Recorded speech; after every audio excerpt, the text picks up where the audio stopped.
اللهم إني أسألك علما نافعا.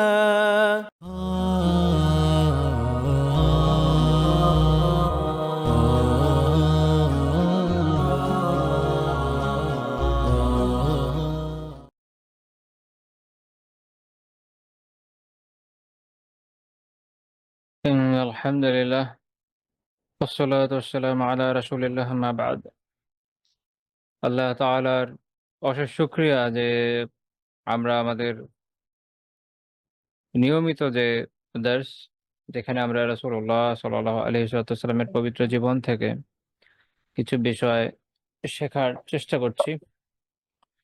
তার আরেকটি পর্বে আমরা আবার আলহামদুলিল্লাহ একত্রিত হতে পেরেছি। এজন্য আল্লাহ তাআলার শুকরগুজারি করা আমাদের জন্য আবশ্যক। এটা আল্লাহ তাআলার নিজাম যে বান্দা যখন আল্লাহ তাআলার শুকরিয়া আদায় করে, আল্লাহ তাআলা বান্দার সেই নিয়ামতকে বাড়িয়ে দেন, তাতে বারাকা দান করেন। শুকরিয়া এক হচ্ছে আত্মিকভাবে হয়। আত্মিকভাবে আগে অনুধাবন করতে হয় যে আমি আসলে একটা নিয়ামত পেয়েছি। খালি কথার কথা মুখে বললে তো হবে না। দেখা গেল আত্মিকভাবে আমি বিশ্বাস করছি না যে আমি আসলে একটা নিয়ামত পেয়েছি। তাহলে আ এটা তো আসলে স্বীকৃতির মধ্যে পড়ে না, তাই না?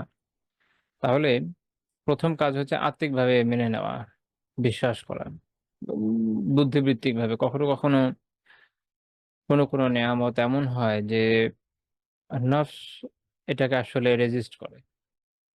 নেয়ামত হিসেবে অ্যাকসেপ্ট করতে চায় না। কিন্তু বুদ্ধিবৃত্তিকভাবে যখন চিন্তা করবেন তখন বুঝবেন না আপনি আসলে নেয়ামতে ছিলেন।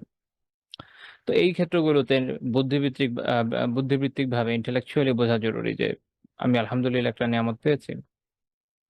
এরপরে শুকরিয়ার ২য় ধাপ হচ্ছে যে আ মৌখিকভাবে তার জন্য শুকরগুজারি করা, আলহামদুলিল্লাহ বলা বা এরকম হামদ বাচক অন্যান্য যত যিকির সুন্নাতে পাওয়া যায় সেগুলোতে দিয়ে মৌখিকভাবে শুকরিয়া আদায় করা এবং আ আ উম আ তাহদিসে নেয়ামত হতে পারে। সেটা হচ্ছে যে অপরের কাছে প্রকাশ করা। যেমন আল্লাহ তাআলা বলেছেন না কোরআনে, "ওয়া মা বিনিআমাতি রাব্বিকা ফাহাদ্দিস" যে আপনার রবের যে নেয়ামত তা আপনি বর্ণনা করুন। তো সেটা হতে পারে। তার মানে এটা আবার এরকম না যে সবাইকে ডেকে বলতে হবে এরকম না। বা আমরা এখন অনলাইনে যে শো অফ কালচার দেখি এটা তাহদিসে নেয়ামতের মধ্যে পড়ে না। এই ক্ষেত্রে আমি একটা বিষয় আপনাদেরকে একটু সতর্ক করে দিতে চাই। তাহদিসে নেয়ামত একটা জরুরি বিষয়। এইটার লেভেল বোঝা লাগে। আমার আলহামদুলিল্লাহ এখন একটা নেয়ামত আছে, আমি আল্লাহ তাআলার শুকরিয়া আদায় করছি। আলহামদুলিল্লাহ। কেউ আমাকে জিজ্ঞেস করল, আমি শুকরিয়া আল্লাহ তাআলার জ্ঞাপন করলাম এবং বললাম যে, "হ্যাঁ, আলহামদুলিল্লাহ আমার এই বিষয়টা এরকম আছে। বা আমি এটা পেয়েছি" বা এই। আরেকটা হচ্ছে আপনি এটা নিয়ে আদিক্ষেতা করলেন, এটা শো অফ করলেন, মাই ডে তে দিলেন, পিক উঠালেন, মানুষের কাছে প্রচার প্রসার করতে শুরু করলেন। এটা একটা পর্যায়ে আসলে হাদিসের নেয়ামতের সীমাকে অতিক্রম করে এমন একটা সীমায় ঢুকে যায় যেটা সরাসরিভাবে বৈধতার মধ্যে পড়ে না। আপনি তখন শো অফ এ চলে যান। আরেকটা বিষয় হয় সেটা হচ্ছে এটা মনে রাখবেন যে হাদিসের নেয়ামত যেমন দরকার তেমনি আ বদনজরও সত্য। দেখা যায় I don't know অন্যান্য জাতিদের অবস্থা বাট আমি আমার জাতির অবস্থা তো জানি যে এখানে মানুষের বদনজর একটু বেশি কাজে লাগে। মানে একটু বেশি ইফেক্টিভ। মানুষ অপরের ভালো খুব একটা সহ্য করতে পারে না। হিংসা করে, ঈর্ষা করে। আ তার সে নেয়ামতটা চলে যাক এরকম চায়। এটা এমন একটা দেশ, এমন একটা জাতি যেখানে আপনি রাস্তা দিয়ে বের হলেই অলিতে গলিতে ম্যাজিশিয়ানদের আ লিফলেট খুঁজে পাবেন বা পোস্টার খুঁজে পাবেন এবং মানুষ আবার ফোন দিয়ে পার্সেল যোগে সেগুলো নেয়। তো কে ওখানে অপছন্দ করছে আপনার এই নেয়ামতটাকে জাদু করে দিচ্ছে, তো আল্লাহ ছাড়া কেউ জানে না। তো এইসব বিষয়ে মানুষকে সাফার করায়। এইজন্য সমন্বয়টা বোঝা খুব জরুরি। নেয়ামতের শুকরিয়া আদায় করেন। এটা যেন ফখর বা গর্বে অহংকারের পর্যায়ে পৌঁছে না যায়, শো অফ এর পর্যায়ে পৌঁছে না যায়। একই রকমভাবে এমনভাবে করেন বা বিশেষ করে যেটা জরুরি না সেটা না করা আরো ভালো। আ আপনি আলহামদুলিল্লাহ অনেক নিয়ামতই আল্লাহ তাআলার পাচ্ছেন প্রতিনিয়ত। সব বলে বেড়াতে হবে এরকমও না। যেটা অন্যদের সাথে আলাপ আলোচনায় উঠে আসে এটা বলতে পারেন বা যেটা খুবই প্রাসঙ্গিক বিষয় বলা উচিত বটে। একদম গোপন রাখা যায় না। এমন ২-১ টা বিষয় যেমন আপনি বিয়ে করেছেন এটা একদম গোপন রাখতে পারবেন না, রাখা উচিতও না। তো এটা বলে দিবেন। কারণ এটা বিয়ের বিষয়টা প্রচার করাটাই সুন্নাহ। তো সেই হিসাবে বলে দিলেন। এরকম আরকি, সব না। আবার দেখা গেল আমার পরিবার আলহামদুলিল্লাহ খুব ভালো আছে। এখন বসে, বসে দেখা যাচ্ছে স্বামী বন্ধুদেরকে বলে বেড়াচ্ছে, "আপনার তোর ভাবি এরকম এই।" আ একই রকম ভাবে তার বউও করে বেড়াচ্ছে। আবার অনেক সময় যেটা নাই সেটা বানিয়ে, বানিয়েও বলার অভ্যাস অনেকের আছে। এটা হয় যেটা যে অন্যদের মধ্যে বদনজরের একটা প্রবণতা তৈরি হয় এবং এর ফলে সংসারে অশান্তি তৈরি হয় এবং অন্যান্য সমস্যা হয়।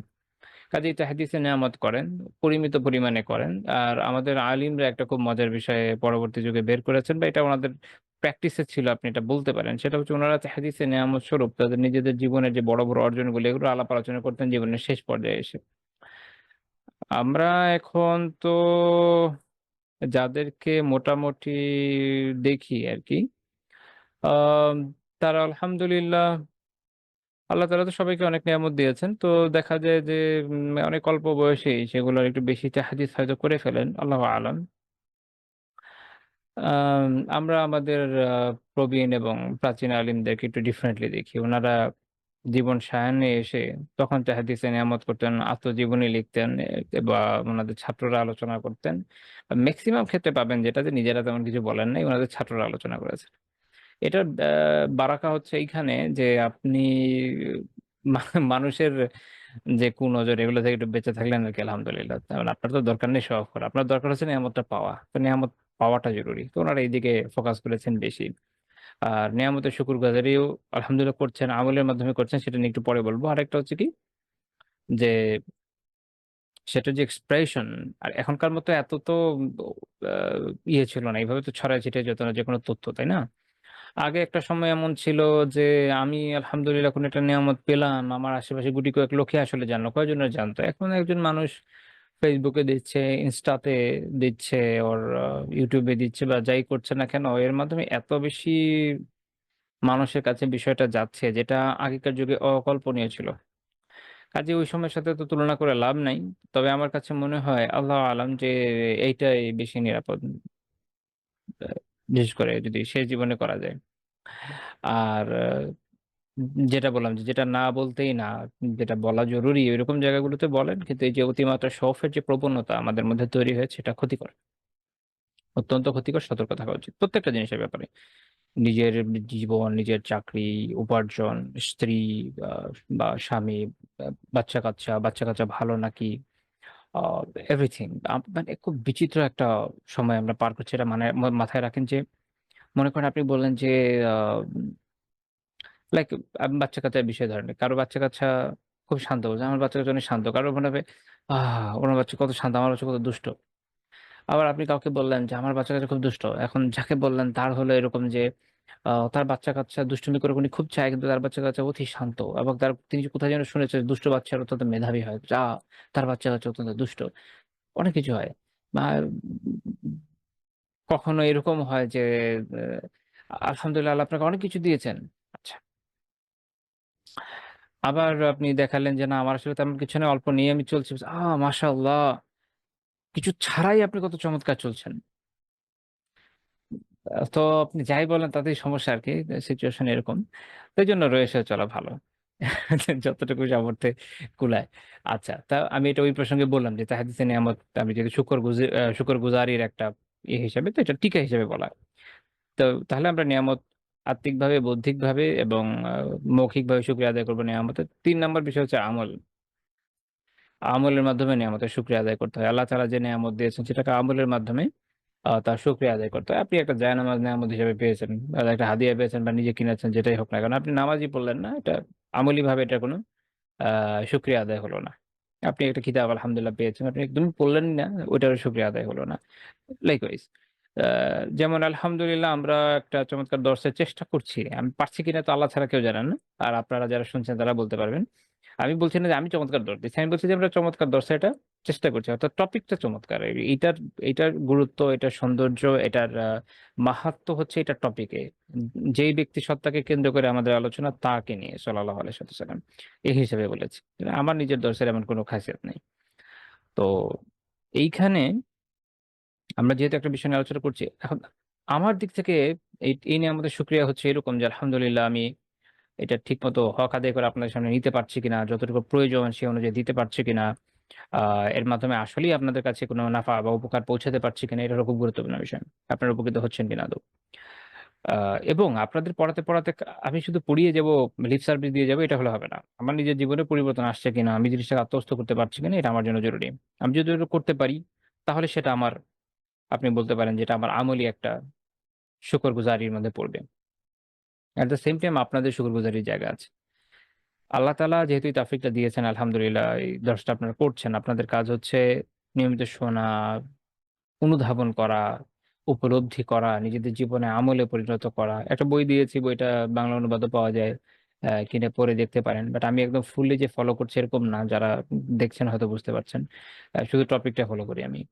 আ তো তারপরে সেটা যদি পড়েন সেখান থেকে অনেক কিছু আপনি শিখতে পারবেন ইনশাআল্লাহ তাআলা। এইটা হচ্ছে কি আমলি শুকরিয়া। যখন আপনি এটা আদায় করবেন তখন আসলেই এই যে নেয়ামত আল্লাহ তাআলা আমাদের দান করেছে তার শুকরিয়া আমরা আদায় করতে সক্ষম হব। যদি সেটা না হয় তাহলে কিন্তু আমরা শুকরিয়া আদায়ে সক্ষম হচ্ছি না। এবং একটা বিষয় দেখবেন কি যে আপনি একটা কোর্সে আছেন। ওই কোর্সটা আপনি মনোযোগ দিয়ে করছেন না, আ ওইটা আত্মস্থ করছেন না, ওটাকে আপনি জীবনে এপ্লাই করছেন না। আপনি দেখবেন কয়েকদিন পর আপনি কোর্সই করতে পারছেন না।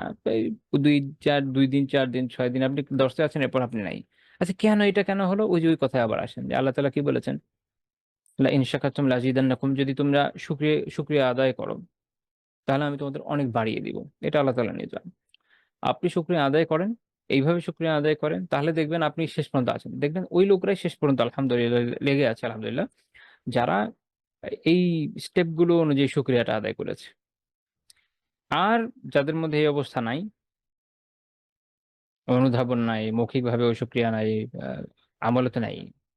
দেখবেন সে ২-৪ ক্লাসের পর আর থাকতে পারে না। ঝরে পড়ে। তো শুকরিয়ার অভাব। এর ফলে নেয়ামত ছুটে যায় মানুষের। তো এইটা একটা ভূমিকা হিসেবে আজকে আপনাদেরকে বলা। আ যেন আল্লাহ তাআলার মেহেরবানিতে আমি এবং আপনারা আমরা সবাই নেয়ামতের কদর করি, আল্লাহ তাআলার শুকরিয়া আদায় করি এবং সে অনুযায়ী আমল করি। আজকে আমার গলা খুব বেশি বসায়। মানে বাইরে বেশ আ আমাদের এদিকে একটু করে ঠান্ডা পড়ছে। প্রভাবও পড়া শুরু হয়েছে আমার উপরে। যাই হোক, আ আশা করি কথা বোঝা যাচ্ছে। বোঝা গেলেই চলবে ইনশাআল্লাহ। চলেন আজকে আমরা পরবর্তী টপিক থেকে আলোচনা শুরু করি।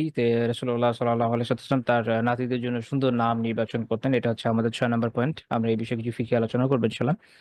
একটা খুব ইন্টারেস্টিং ঘটনা দিয়ে শুরু করছি। ইমাম আহমদ বিন হাম্বল রাহিমাহুল্লাহ তাআলা তার মুসনাদে উল্লেখ করেছেন ৭৬৯ নম্বর হাদিস। আলী রাদিয়াল্লাহু তাআলা আনহু বলছেন যে, "লাম্মা উলিদাল হাসান সাম্মাইতুহু হারবা।" যখন হাসানের জন্ম হলো, তখন আমি তার নাম রাখলাম হারব। হারব মানে কি? আরবিতে যুদ্ধ। যুদ্ধ বিগ্রহ এটা হচ্ছে হারব। তো রাসূলুল্লাহ সাল্লাল্লাহু আলাইহি ওয়াসাল্লাম আসলেন। জিজ্ঞেস করলেন বললেন যে, "আরুনি ইবনি" আমার নাতিকে আমাকে দেখাও। যদি এটা আবিধানিক অর্থ হচ্ছে কি আমার সন্তানকে আমাকে দেখাও। আমি আপনাদের মনে হয় আগে বলেছি যে আরবরা আরবি ভাষার এটা একটা বৈশিষ্ট্য যে আ নাতি যারা হয়, সে দাদার, নানার উভয় দিক থেকে নাতি পর্যন্ত বা এর নিচে যত যাবে সবাই সন্তান। সবাইকে ছেলে হিসেবে বলেন। আবার উপর দিকে যারা যাবে তারা সবাই বাবা। যেমন আমরা বলি না যে আদম আলাইহিস সালাম আমাদের আদি পিতা। আগে আসলে কথা মানুষ বলত যে বাবা আদম।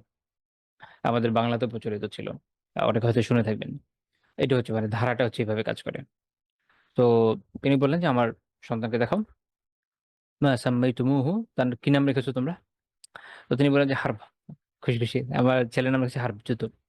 এখানে একটা ইন্টারেস্টিং বিষয় যে আলী রাদিয়াল্লাহু তাআলা আনহু এই নামটা কেন রাখলেন? কারণ যেহেতু মুসলিমদের মধ্যে একটা জিহাদের জজবা থাকে।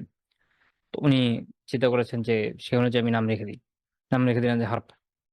তো আল্লাহ রাসূল সাল্লাল্লাহু আলাইহি ওয়াসাল্লাম কি বলেন যে, "বাল হুয়া হাসান।" বরং সে হচ্ছে সুন্দর, হাসান। তো তার নাম রাখা হলো কি? হাসান। এভাবে তার নাম হয়ে গেল আল হাসান। তারপর আল্লাহ তাআলা বলছেন যে, "ফালাম্মা উলিদাল হুসাইন সাম্মাইতুহু হারবা।"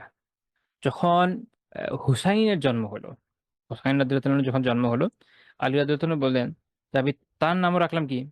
আমি তার নামও রাখলাম হারব।" তার নাম রেখেছেন হারব। মানে উনার এই নামটা খুব পছন্দ, উনি চাচ্ছেন একটা না একটা ছেলের নাম হোক।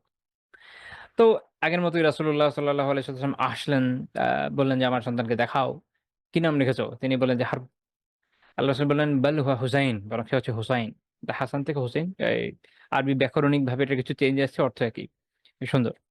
আপাতত এভাবেই মাথায় রাখেন। তো তারপরে উনার ৩য় সন্তানের জন্ম হলো। তিনি তার নাম রাখলেন কি? হারব। ৩য় সন্তান। তার নাম রাখলেন হারব। একই রকমভাবে রাসূলুল্লাহ সাল্লাল্লাহু আলাইহি ওয়াসাল্লাম আসলেন। বললেন যে, "অরুন ইবনি মা সাম্মাইতুমুহু।"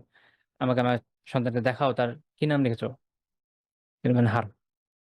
আল্লাহ রাসূল বলেন যে বাল হুয়া মুহাসসিন, বরং সে এই একই ইয়ে থেকে হোসেন থেকেই এই শব্দটা এসছে, যে তার নাম হচ্ছে মুহাসসিন। অর্থাৎ আ এটাও সেই একই অর্থে, সুন্দর অর্থে। তো আমরা এখানে একটা খুব ইন্টারেস্টিং জিনিস দেখছি যে আ রাসূলুল্লাহ সাল্লাল্লাহু আলাইহি ওয়াসাল্লাম প্রত্যেকবার একেকজনের নাম চেঞ্জ করে দিচ্ছেন। আ আচ্ছা, এই হাদিসটা যেটা আমি মাত্র উল্লেখ করলাম, এটা ইমাম জুরকানি রাহিমাহুল্লাহ এবং ইমাম আব্দুল হাই লাখনাবী রাহিমাহুল্লাহ তাআলা উনাদের মতে এটা সনদ সহিহ। আচ্ছা। তো এই হাদিস থেকে আমরা যে জিনিসটা শিখলাম সেটা হচ্ছে সন্তানের উত্তম নাম রাখা, সন্তানের সুন্দর নাম রাখা। সুন্দরের এই যে স্ট্যান্ডার্ডটা বোঝা দরকার। আমরা আসলে কি হিসাবে নামটা রাখবো? হুম? যেমন উনি আল্লাহ রাসূল সাল্লাল্লাহু আলাইহি ওয়াসাল্লাম ১ম এ রাখলেন যে হাসান, তারপর হুসাইন, তারপর মুহাসসিন। মুহাসসিন ইয়ানি আ সুন্দরকারী, এরকম অর্থ আসে। সুন্দরকারী, সুসজ্জিতকারী। তো কিন্তু মূল হচ্ছে হাসান। এই হা, সিন, নুন, এই ৩ যে হরফ, এখান থেকেই এই ৩ টা নামের উৎপত্তি। হাসান, হোসেইন আর মুহাসসিন। আ তো কোন জায়গায় কিন্তু আল্লাহ রাসূল এই নামটাকে একসেপ্ট করলেন না। হারব নামটাকে একসেপ্ট করলেন না। আমি যেটা বলছিলাম যে আমরা অনেক সময় একটা স্ট্যান্ডার্ড মনে করি যে আচ্ছা এই নামটা মনে হয় সুন্দর হচ্ছে। আ হয়তো শারঈভাবে সেটা আসলে সুন্দর নয়। যেমন এইখানে আমরা দেখলাম যে রাসূলুল্লাহ সাল্লাল্লাহু আলাইহি ওয়াসাল্লাম এই নামটা একসেপ্ট করলেন না। আমরা এরপরে আরো দেখব, আরেকটা হাদিস দেখব ইনশাআল্লাহ তাআলা, যেখানে তিনি এটাকে অপছন্দনীয় নামের মধ্যে কাউন্ট করেছেন, হারব। যুদ্ধ বা জিহাদ ফি সাবিলিল্লাহ ইসলামে অত্যন্ত গুরুত্বপূর্ণ বিষয়। ইসলামের স্তম্ভগুলোর মধ্যেই একটাকে একরকম কাউন্ট করা যায়। কোনো বর্ণনায় ৬ষ্ঠ স্তম্ভের কথা আসছে। এর কারণ হচ্ছে এটা আ দিনের আরেক বর্ণনা আছে দিনের চূড়া। কারণ দিনকে এটা আসলে প্রোটেক্ট করে। আমাদের দিনের মূল কি? তাওহীদ, আল্লাহ তাআলার একত্ব, আল্লাহ তাআলার ইবাদতের ক্ষেত্রে একত্ব, উলুহিয়া, আল্লাহ তাআলার রুবুবিয়াতের ক্ষেত্রে একত্ব, আল্লাহ তাআলার আসমা ওয়া সিফাতের ক্ষেত্রে একত্ব। এই যে তাওহীদ, এই তাওহীদকে মেনে নেওয়া, আ আমাদের ইসলামের যে আকীদা বিষয়গুলোকে গ্রহণ করা, এবং এই তাওহীদকে প্রতিষ্ঠা করতে গিয়ে যখন আপনি বলছেন যে উলুহিয়ার কথা আপনি মানছেন, তখন এর ভিতরে ইবাদত চলে আসছে। তাহলে সলাত, সিয়াম, হজ, যাকাত এবং অন্যান্য ইবাদতকে পালন করা। সামগ্রিকভাবে এ হচ্ছে আপনার দিন। এই দিনকে প্রোটেক্ট করে হচ্ছে জিহাদ ফি সাবিলিল্লাহ। যদি জিহাদ ফি সাবিলিল্লাহ না থাকতো, ইসলামে যদি এই বিধান না থাকতো, এই দিনকে প্রোটেক্ট করা যেত না। দিন বিলুপ্ত হয়ে যেত। এমনকি যেগুলো একদমই কল্পিত ধর্ম, তাদের ওখানেও আপনি দেখবেন যে ধর্মকে রক্ষা করার জন্য একটা সংগ্রামের বিধান তো আছেই। যেমন ধর্মযুদ্ধ বলে না? হিন্দু ধর্মে ধর্মযুদ্ধ। এটা তাদের একটা খুব গুরুত্বপূর্ণ বিষয়, গুরুত্বপূর্ণ কনসেপ্ট, যেটা আপনার বিশেষ করে এই বিষয়ে মহাভারতে শ্রীকৃষ্ণের যে উপদেশগুলো আছে সেটাকে তারা খুব গুরুত্বের সাথে বিবেচনা করে। তো এইটা আধুনিক সময়ে রাষ্ট্রের একটা যে ধারণা আসছে, আমরা এখন রাষ্ট্র বলতে যেই জিনিসগুলা বুঝি যে একটা দেশ থাকবে, একটা একটা ভূখণ্ড, নির্দিষ্ট জনগোষ্ঠী, আ সরকার এবং সার্বভৌমত্ব। এই ৪ টা বিষয় নিয়ে একটা দেশ গঠিত হয়। তো এইটাকে রক্ষা করতে হলেও এখন কি লাগছে? একটা যুদ্ধ লাগে। বাট আপনার যদি সেনাবাহিনী না থাকে, প্রোটেকশন না থাকে, কেউ আপনাকে প্রোটেক্ট করবে না। এটা দুনিয়ার রীতি। নিজেকে যে প্রোটেক্ট করতে পারে না, তাকে কেউ প্রোটেক্ট করে না। যার নিজেকে প্রোটেক্ট করার ওই এবিলিটি আছে, তার সাপোর্টে অনেক লোক খুঁজে পাওয়া যাবে। তো যাই হোক, অ্যা এখনকার সময় যে একটা রাষ্ট্রীয় কনসেপ্ট, আগে তো এরকম ছিল না। আগে ছিল রাজা-কেন্দ্রিক এক ধরনের কনসেপ্ট, এবং সীমানাও কম বেশ হইতে থাকতো। অনেক ধরনের মজার, মজার বিষয় ছিল। আপনারা জানেন করদ রাজ্য ছিল। কোন রাজা ছিল আসলে স্বাধীনই না। আরেকজনের অনুগত বা অনুগ্রহ প্রাপ্ত, এরকম টাইপের হতো। আ তো প্রত্যেকটা কেসেই, যেকোনো কেস আপনি ধরেন, উম একটা রাষ্ট্রকে, একটা দেশকে ইয়ে টিকিয়ে রাখতে হলে কি লাগে? সেখানে তার লড়াইয়ের একটা বিধান থাকা লাগে। মানবরচিত যে বিধান, সেটাকে রক্ষা করা বলেন, বা মানবের নিজস্ব চিন্তাধারার প্রসূত রাষ্ট্রীয় কাঠামোকে রক্ষা করার জন্য কেউ যদি মারা যায়, সে যে জান্নাতেই যাবে, এরকম কোনো গ্যারান্টি তার কোনো আয়াত বা হাদিসে আসে নাই। দ্যাটস দ্য ডিফারেন্স বিটুইন জিহাদ ফি সাবিলিল্লাহ অ্যান্ড সাধারণ ওয়ারফেয়ার। মনে করেন এই কি বলে? নাৎসিরা বিশাল বড় তাণ্ডব রচনা করেছে তাকে ধ্বংস করার জন্য কমিউনিস্ট সোভিয়েত ইউনিয়ন যুদ্ধ করেছে। এখন কমিউনিস্টরা যদি বলে যে, "ভাই মরে গেলে এখন কি হবে?" নাথিং। তারা কেন মরছিল? তাদের দেশের জন্য মরছিল। বাট ইসলামের কনসেপ্টটা ডিফারেন্ট। সেটা হচ্ছে মানুষ একটা ইসলামী রাষ্ট্রকে যখন রক্ষা করে, সে আসলে কি রক্ষা করে? সে আল্লাহর দ্বীনকে রক্ষা করে। এটার ভিতরে আল্লাহ তাআলার ইবাদত, ওই যে বললাম উলুহিয়া, আল্লাহ তাআলার এই যে তাওহীদ, এটাকে রক্ষা করা হচ্ছে এভাবে। উলুহিয়ার ভিতরে ইবাদতের প্রত্যেকটা বিষয় চলে আসছে, এটাকে রক্ষা করা হয় কিসের মাধ্যমে? জিহাদ ফিসাবিলিল্লাহর মাধ্যমে। এবং এর মাধ্যমে আরেকটা জিনিসকে রক্ষা করা হয়, সেটা হচ্ছে কি মুমিনদের জান এবং মাল। তো স্বাভাবিকভাবে এই কারণে এটা ইটসেলফ একটা খুবই গুরুত্বপূর্ণ ইবাদত, যেটা দিনকে রক্ষা করে, দিনকে প্রোটেক্ট করে। এই জন্য মুমিনের কাছে এটা খুব গুরুত্বপূর্ণ। বাট বিভিন্ন রেওয়ায়েতে আছে, সেটা হচ্ছে এরকম যে তোমরা নিজেদের থেকে এই শত্রুদেরকে কি মানে শত্রুদের মুখোমুখি হওয়ার আকাঙ্ক্ষা করো না। অর্থাৎ জিহাদের বিষয়টা এরকম না যে যে জায়গায় নাই বা হওয়ার কোনো স্কোপ নাই ওখানে আমি একটা বাধায় বসবো, ইটস নট লাইক দ্যাট। একটা হচ্ছে দিনকে প্রচার করার জন্য যেমন সাহাবীরা বিভিন্ন দেশ জয় করেছেন, এটা বিধান শরিয়ায় আছে, সেটা তারা করেছেন। আরেক দিকে হচ্ছে যে কোনো জায়গায় আপাতত শান্তিপূর্ণ অবস্থা আছে, আমি খালি লড়াই করতেই থাকবো, বিষয়টা এরকম না। অর্থাৎ মূল পয়েন্ট হলো এইখানে যে যুদ্ধ হয়, যুদ্ধ হয়, এসব যুদ্ধের জন্য আমি কি পাগল পাড়া হয়ে যাচ্ছি কিনা, বিষয়টা এরকম না। আমি আল্লাহ তাআলার ইবাদতের জন্যই পাগল পাড়া। সেই ইবাদত করার একটা বড় মাধ্যম হলো জিহাদ ফি সাবিলিল্লাহ, যেটার মাধ্যমে মানুষ তার জান মাল উৎসর্গ করে আল্লাহর দ্বীনকে রক্ষা করে। এবং যখন সে নিহত হয় আল্লাহর রাস্তায় ইখলাসের সাথে শহীদ হয়, আল্লাহ তাআলা এর জন্য তার বিশাল বড় মর্তবার ব্যবস্থা করেছেন। অর্থাৎ সত্তাগতভাবে যুদ্ধ ইটসেলফ, সত্তাগতভাবে যুদ্ধটা কি মানে ওই পর্যায়ে কাম্য বিষয় হিসেবে শরিয়া দেখেন নাই। যেভাবে যেই পর্যায়ে কাম্য সলাৎ, সিয়াম, হজ, যাকাত বা এরকম অন্যান্য আমল, এই বিষয় কনসেপ্টটা ক্লিয়ার হওয়া খুব দরকার। এটা ফিকহের কিতাবাদিতেও আছে, আলিমরাও বলেছেন। এখন এটা বলতে গেলে হয়তো একটু খেপে যায়, বিষয়টা এরকম না। এর মানে এটা বলার মাধ্যমে জিহাদের লড়াইকে বা যে জিহাদের জন্য নিজের যে জীবনকে উৎসর্গ করা, এটাকে কখনো ছোট করা হচ্ছে না। মনে রাখতে হবে যে প্রত্যেকটা জিনিসকে তার নিজের অবস্থানে রাখতে হবে। ইসলামের সবচেয়ে গুরুত্বপূর্ণ হচ্ছে তাওহীদ, আমলের মধ্যে সবচেয়ে গুরুত্বপূর্ণ হচ্ছে সলাৎ, গ্রাজুয়ালি ভাবে বাকি আমলগুলো আসবে। জিহাদ অত্যন্ত গুরুত্বপূর্ণ, এমনকি এতই গুরুত্বপূর্ণ যে আপনারা জানেন যে একজন সাহাবী শহীদ হয়েছেন এক ওয়াক্ত নামাজও না পড়ে। লড়াই হচ্ছে, কারণ এটা ফরজ, ওই মুহূর্তে এটা ফরজ। এবং এখানে একটা উসুল যে যখন কেউ ইসলামে আসলো তার ওই মুহূর্তের ফরজটা তার ওই সময় বেশি আপনার আদায় করা অধিক প্রয়োজনীয়। ওই মুহূর্তে উনি জিহাদ ফি সাবিলিল্লাহর মধ্যে ছিলেন, ওইটা ওনার জন্য গুরুত্বপূর্ণ। সলাৎ পরে উনি আগে এটা চলে গেছে, দ্যাটস দ্য ফ্যাক্ট। বাট যখন এরকম না, মানে একটা মানুষের ৫ ওয়াক্ত সলাৎ প্রতিদিনই ফরজ, রাইট? রমাদানের প্রতি বছরই রোজা ফরজ। জিহাদ কিন্তু এরকম না। তো যখন সিচুয়েশন ডিমান্ড করবে অ্যাকচুয়ালি মুসলিমরা জিহাদে থাকবে, তখন জিহাদ তার কখনো ফরজে আইন হয়, কখনো ফরজে কিফায় হয়। আমি আশা করি বিষয়টা বুঝাইতে পারছি। কনসেপ্ট একটু এলোমেলো হইতে পারে, বাট আশা করি বোঝানো গেছে। যে মূল কথা হচ্ছে কি যে যুদ্ধটা, লড়াইটা ফি নাফসিহি খুব কাম্য বিষয় না। কিন্তু যখন হবে তখন মুসলিমরা দৃঢ়তার সাথে লড়বে, আল্লাহর সন্তুষ্টির জন্য লড়বে, দ্বীনকে প্রতিষ্ঠা করার জন্য লড়বে এবং ইসলামকে আপার হ্যান্ড করার জন্য লড়বে। এটা হচ্ছে মুসলিমদের বৈশিষ্ট্য। কারণ সে মৃত্যুকে ভয় পায় না। সে তো মৃত্যুর জন্য বেঁচে আছে। কাফেরদের সাথে আমাদের পার্থক্য এখানে, তারা ১০০০ বছর বাঁচতে চায়, আমরা ১০০০ বছর বেঁচে করবো কি? আমরা তো যত তাড়াতাড়ি পারি পরকালে চলে যেতে চাই, তাই না? মরে গেলেই কবরের সুখ শুরু হয়ে যাবে ইনশাল্লাহ, যদি হেদায়েতের উপর মরতে পারি। এরপরে তো আখিরাত আছেই। তো বেঁচে থেকে আপনি কয়দিনই বাঁচবেন? পৃথিবীর বয়স কি বলে ৫০০ কোটি বছর বলে না? তো ৫০০ কোটি বছরের মধ্যে আপনার আমার বয়স তো মানে দশমিকের কত পরে চলে যাবে। ওই হিসাবের কয়েকদিন বাড়াই লাভ কি, করে কমাই লাভ কি? আল্লাহ তাআলা যতদিন হায়াত দিয়েছেন ততদিন আলহামদুলিল্লাহ। এরপরে আমি এর মধ্যে হেদায়েতের উপর থেকে মরতে পারলে, আল্লাহ সন্তুষ্টির উপর মরতে পারলে আমার জীবন সার্থক। এবং সেই সন্তুষ্টি অর্জনের বড় একটা মাধ্যম হলো জিহাদ ফি সাবিলিল্লাহ। যখন উপস্থিত হবে, will fight to the last. আর যদি না হয়, নাই। হ্যাঁ, এই হলো বিষয়টা। তো এই জন্য দেখা গেছে যে যদিও আলী রাদিয়াল্লাহু আনহুর খুব আগ্রহ আছে যে আমি ছেলের নাম রাখবো হারব, আল্লাহ রাসূলটা পছন্দ করেন। আল্লাহ রাসূল সাল্লাল্লাহু আলাইহি ওয়াসাল্লাম এটা পছন্দ করেনি, বরং তাদের নাম সুন্দর নাম রেখেছেন হাসান, হোসেন এবং মুহাসসিন। তো এখন নামকরণের বিষয়ে, বাচ্চাদের নামকরণের বিষয়ে কিছু গুরুত্বপূর্ণ বিষয়। একটা হচ্ছে যেটা যে বাচ্চাদেরকে আ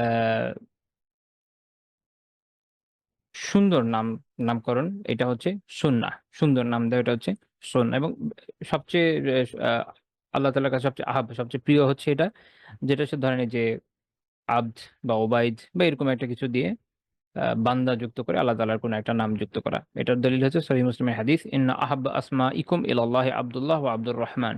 যে আল্লাহ তাআলার কাছে তোমাদের নামগুলোর মধ্যে সবচেয়ে প্রিয় নাম কি? আব্দুল্লাহ এবং আব্দুর রহমান। হুবহু এই দুইটাও হতে পারে, বা এইরকম আল্লাহ তাআলার যেকোনো নামকে যুক্ত করে আব্দ, তারপর আল্লাহ তাআলা একটা নাম যুক্ত করে ওই অনুযায়ী নামকরণ করা যেতে পারে। কেউ করলো যে আব্দুল করিম, হ্যাঁ? তারপর আব্দুর রহিম হতে পারে, কোনো সমস্যা নেই। আচ্ছা। তারপরে হচ্ছে ২ নম্বর বিষয় হলো আমি এর আগে বলেছি যে আম্বিয়াদের, নবীদের নামে নামকরণ করা বৈধ। এমনকি আলিমরা যেটা বলেন, যেমন আপনার তাসহিল এর মধ্যে আছে ইউবাহু, এটা মুবাহ এই বিষয়, যে কি বিষয় করে বি আসমা ইল মালাইকাতি ওয়াল আম্বিয়া, মানে ইভেন ফেরেশতাদের নামে, আম্বিয়াদের নামে নামকরণ করাটা তারা বৈধ মনে মনে করেছেন ফকিহরা, তারা বলছেন যে বৈধ। আচ্ছা, এই জন্য যে অনেকে নাম রাখে না, জিব্রাইল, মিকাইল, যাই হোক, কেউ অবশ্য আজরাইল রাখে না। বাকি এটা বৈধ হইলেও আল্লাহ আলাম, হয়তো আম্বিয়াদের নামটা মাঝ বেটার। কারণ একটা হাদিস আমি বলেছিলাম যে কি আছে, যে তেসাম্মু বি আসমাইল আম্বিয়া, নবীদের নামে নাম রাখো। এটা সনদে দুর্বলতা আছে, কিন্তু খুব দুর্বল নয়, অ্যাপ্লিকেবল। কারণ এটা যে মূল হাদিস, ওটার মূল এই অংশটা ছাড়া বাকিটুকু সাহি। ওকে। আরেকটা বিষয় হচ্ছে আহ, যে রাসূলুল্লাহ সাল্লাল্লাহু আলাইহি ওয়াসাল্লামের নাম মুহাম্মদ বা আহমদ বা ওনার এই নামগুলো আপনি এটা দিয়ে সন্তানের নাম রাখা অবশ্যই বৈধ, আমরা জানি। আরেকটা হচ্ছে ওনার একটা কুনিয়াত ছিল, উপনাম ছিল আবুল কাসিম, কাসিমের বাবা। ওনার প্রথম সন্তান ছিল ছেলে, যিনি কাসিম রাদিয়াল্লাহু তাআলা আনহু। তার তার অনুযায়ী উপনাম যেটা আবুল কাসিম, কাসিমের বাবা, এটা রাখা বৈধ। কিন্তু দুইটা একত্রিত করা ওই ওই সময় এটা এটা ওই সময় বৈধ ছিল না। আল্লাহ রসুল বলছেন যে তেসাম্মাউ ইসমি, আমার নামে নাম রাখো, কোনো সমস্যা নেই। ওরা চাকতানো বি কুনিয়াতি, কিন্তু আমার যে কুনিয়াত সেটা দিয়ে নাম রেখো। এটা সহিহ বুখারী মুসলিম হাদিস। অর্থাৎ কারোর নাম যদি রাখো মোহাম্মদ, ওকে, কিন্তু তাকে আবার আবুল কাসেমও ডেকে দিও না, তাহলে একটা কনফিউশন তৈরি হয়। যেমন ওই সময় আল্লাহ রাসূলকে ডাকা হতো ইয়া আবুল কাসেম, হে আবুল কাসেম, এভাবে ডাকা হতো। এখন আরেকজনকে যদি নাম দিয়ে দেয় ওই এট দ্য সেম টাইম, তাহলে মুশকিল হয়ে যাবে, যে ডাকলে এটা কনফিউশন পয়দা হবে যে কাকে ডাকছে। হ্যাঁ, আবার কেউ কাউকে একটা বকা দিল আবুল কাসেম নামে, এখন কনফিউশন হয়ে গেলো যে আসলে কাকে দিল, তাই না? ওই সময় তো একটা ইমানের বিষয় হয়ে যাবে মানুষ যদি শুনে। That's the point. তো এই জন্য ওই সময় এটা নিষেধ করা হয়েছে। কিন্তু পরে যখন আল্লাহ রসুল সাল্লাহ সাল্লামের ওফাত হয়ে গেছে, তারপর আর এই অবৈধতা, এই ঘোষণাটা, এই নিষিদ্ধতা এটার ওই সময়, মানে কেউ কাউকে আবুল কাসিম রাখবে এটাতে আর এটা নিষেধটা থাকে নাই। ইমাম ইবনে কাসিম রাহিমাহুল্লাহ বলছেন যে এটা এই আবুল কাসেম বাদা মাউতিহি সাল্লাল্লাহু আলাইহি ওয়াসাল্লাম, এটা আল্লাহ রাসূলের মৃত্যুর পরে কাউকে আবুল কাসেম ডাকা, এটা আর এখন মাকরুহ থাকে নাই। তবে পয়েন্ট হচ্ছে উনি বলছেন যে ওয়াল জামউ বাইনা ইসমিহি ওয়া কুনিয়াতিহি মামনু। তবে একই সাথে একই লোকের নাম, ধরেন মোহাম্মদও রাখবেন, সাথে আবার আবুল কাসেম তার উপনামও রাখবেন, এটা নিষেধই থাকবে, কারণ এই হাদিস অনুযায়ী এটা একটা আম হুকুম, এটা চলবে। আচ্ছা। হুম, তারপরে আসেন যে মুস্তাহাব বিষয়গুলো দেখলাম। আচ্ছা, নামকরণের ক্ষেত্রে মনে রাখতে হবে কিছু বিষয় আছে যেগুলো হারাম পর্যায়েও, যে এইগুলো এটা রাখা বৈধ নয়, একদম হারাম পর্যায়ের। সেটা কি কি? যেমন ধরেন আল্লাহ তাআলার যে নাম, এই নামে কাউকে যদি নামকরণ করা হয়, যেগুলো আল্লাহ তাআলার জন্য খাস, কিছু শব্দ আছে এরকম যেটা আল্লাহ তাআলা রাসূলুল্লাহ সাল্লাল্লাহু আলাইহি ওয়াসাল্লামের জন্য প্রয়োগ করেছেন, বা অন্যান্য বান্দাদের জন্য প্রয়োগ করেছেন, এগুলো ছাড়া এমনিতে আল্লাহ তাআলার যে নাম, যেগুলো আল্লাহ তাআলার জন্য খাস নাম, সেটা যখন প্রয়োগ করা হয় সেটা বৈধ না, এটা হারাম। যেমন একটা হানি বিন সুরাই রাদিয়াল্লাহু তাআলা আনহু বর্ণনা করেছেন। এটা হচ্ছে আপনার সুনান আবু দাউদ, সুনান আবি দাউদ, নাসাই, আচ্ছা, আর হচ্ছে আল আদাবুল মুফরাদ, এই কিতাবগুলোতে হাদিসে এসেছে যে রাসূলুল্লাহ সাল্লাল্লাহু আলাইহি ওয়াসাল্লামের সাথে কাছে একটা এক এক জাতির প্রতিনিধি দল আসলো, যেখানে একজন ছিলেন সাহাবী, ওনার নাম ছিল আবুল হাকাম। আবুল হাকাম, হাকাম হচ্ছে, এটা হচ্ছে আল্লাহ তাআলার নাম, তাই না? এইটা অন্য কারো কুনিয়া হতে পারে না। হাকাম এর মানে কি? হাকাম হচ্ছে যিনি সুবিচারক, ন্যায় বিচারক। আল্লাহ তাআলা হাকিম। আল্লাহ তাআলা হাকিম এবং হাকাম। তো এখন তার নাম হলো আবুল হাকাম। এখন মানে উনি অত্যন্ত ন্যায় বিচারক ছিলেন, এজন্য তার নাম দিয়ে ফেলেছে কি আবুল হাকাম। তো তখন রাসূলুল্লাহ সাল্লাল্লাহু আলাইহি ওয়াসাল্লাম কি বলেন যে ইন্নাল্লাহা হুয়াল হাকাম ওয়া ইলাইহিল হুকুম, যে নিশ্চয়ই আল্লাহ তাআলাই হচ্ছেন ন্যায় বিচারক, এবং এই বিধান, হুকুম বিধান, এটা তার দিকেই প্রত্যাবর্তী হবে, এটা তার এখতিয়ারভুক্ত। তো আল্লাহ রাসূল তার নাম চেঞ্জ করে দিলেন কি? তার নামটাকে চেঞ্জ করে দেন। কারণ উনার ছেলের নাম ছিল শুরাইহ, তার নাম হলো আবু শুরাইহ। এইভাবে উনাকে চেঞ্জ করে দিলেন। শেখ আলবানী রাহিমাহুল্লাহ তাআলা এটার সনদকে সহিহ বলেছেন। তো এখান থেকে বোঝা গেল যে এমন কোন নাম, এমন কোন বৈশিষ্ট্য যেটা আল্লাহ তাআলার জন্য খাস, সেটা দিয়ে নামকরণ করা এটা বৈধ না, এটা হারাম। আরেকটা বিষয় হচ্ছে যে আ গায়রুল্লাহর সাথে ইবাদতকে সম্পৃক্ত করে, মানে গায়রুল্লাহর বান্দা এরকম বা গায়রুল্লাহর গোলাম টাইপের এই ধরনের নাম রাখা, এটাও হারামের মধ্যে পড়ে। যেমন কারো নাম রাখলো যে আব্দুল কাবা, বৈধ নয়। কারণ আমরা বলি আব্দুল মাসিহ বৈধ নয়। বা এরকম যতগুলো নাম হতে পারে। এভাবে কাউকে এই ধরনের নাম রাখা বৈধ নয়। আ এ ইমাম ইবনু আবি শাইবা রাহিমাহুল্লাহ এবং ইমাম বুখারী রাহিমাহুল্লাহ তাআলা আদাবুল মুফরাদে একটি হাদিস উল্লেখ করেছেন যে নবী সাল্লাল্লাহু আলাইহি ওয়াসাল্লামের কাছে একটা কওম আসলো। তাদের ওখানে একজন লোক ছিলেন। তার নাম ছিল আব্দুল হাজার। পাথরের বান্দা এরকম অর্থ আসে। তো আল্লাহ রাসূল বললেন যে, "মাসমুক তোমার নাম কি?" তো উনি বললেন যে, "আব্দুল হাজার।" আল্লাহ রাসূল বললেন যে, "ইন্নামা আনতা আব্দুল্লাহ।" বরং তুমি হচ্ছ কি? তুমি হচ্ছে আব্দুল্লাহ, আল্লাহর বান্দা। নাম চেঞ্জ করে দিলেন। এখানে এটা বোঝার বিষয় যে এনারা কিন্তু প্রাপ্তবয়স্ক মানুষ, অল্প বয়স্ক মানুষ না। তাহলে একজন মানুষ যতই বয়স হোক যদি নাম উল্টাপাল্টা হয়, এমন উল্টাপাল্টা যেটা মানে এরকম, আপনি দেখবেন যে এমন কিছু নাম আছে যেগুলো কিছুটা কারাহাত বা কিছুটা অপছন্দনীয়তা আছে আল্লাহ রাসূল এগুলোকে ওভাবে চেঞ্জ করেন নাই সাল্লাল্লাহু আলাইহি ওয়াসাল্লাম। কিন্তু যেগুলো একদম প্রায় নিষিদ্ধ পর্যায়ের মধ্যে পড়ে, এগুলো রাসূলুল্লাহ সাল্লাল্লাহু আলাইহি ওয়াসাল্লাম খুব frequently চেঞ্জ করেছে। যতগুলো বর্ণনা পাবেন এই ধরনের বর্ণনাই পাবেন। তো এই হাদিসটা যেটা এইটা শেখ আবু আব্দুর রহমান মুকবিল বিন হাদি আল ওয়াদিঈ রাহিমাহুল্লাহ তাআলা as-সহিহুল মুসনাদ মিম্মা লাইসা ফি সহিহাইনে হাসান বলেছেন। ১১৮১ নম্বর হাদিস এই কিতাবের। আরেকটা বিষয় হচ্ছে যেটা আ তাহলে আমরা হারামগুলো দেখলাম, মুস্তাহাব বিষয়টা বুঝলাম। আরেকটা বিষয় হচ্ছে কিছু আছে মাকরুহ বিষয়। মাকরুহ কিছু নাম রাখা যেগুলো মাকরুহ এগুলো অপছন্দনীয়, এগুলো রাখা উচিত না।